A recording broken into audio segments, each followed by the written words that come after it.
ఈయనేమన్నాడు, సనాతన ధర్మం గురించి 14 సంవత్సరాలు నేను హిమాలయాల్లో తపస్సు చేశాను అన్నాడు. హిమాలయాల్లో అది ఒంటికాల మీద తపస్సు చేసిన వాడు ఇలా ఉంటాడా? గుంటనక్కల తపస్సు చేసిన వాడిది ఒక కాలు వంకర ఉంటుంది మిత్ర.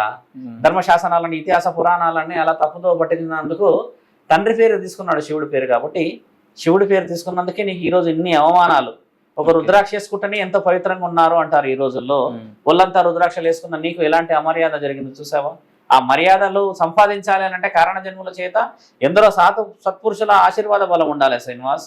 నువ్వు చేసుకున్న పెళ్లి చెల్లదు. ఇంకోటి ఏంటంటే నీకు పురుషాంగం లేదని, లేకపోతే నువ్వు ఈ లింగ మార్పిడి చేసుకున్నావు అని నీ పెళ్లి చెల్లదు అనట్లేరు. ఇక్కడ బాగా గుర్తుపెట్టుకోండి.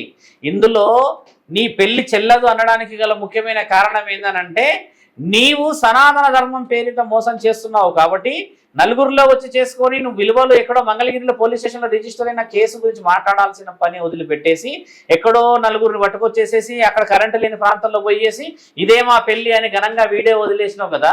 వాళ్ళ అమ్మా నాన్నలకి హక్కు ఉన్నది. ఇటు అటు కాని వాడికి పెళ్లి చేసే హక్కు అన్ని సవ్యంగా శరీరంలో అన్ని భాగాలు ఉన్న స్త్రీకి, స్త్రీతత్వం ఉన్న స్త్రీకి, అలాగే అన్ని తత్వాలు ఉన్న పురుషుడికి ఇచ్చే పెళ్లి చేసే చట్టం మన దగ్గర ఉంది. కానీ ఏదైతే నువ్వు చేసావో ఆ విధంగా నీ పెళ్లి చెల్లదు. దానికి ఎట్టి పరిస్థితుల్లో నువ్వు కావాల్సిన సమయంలో రావాల్సి అందరితో మాట్లాడాల్సిన అవసరం ఉన్నది.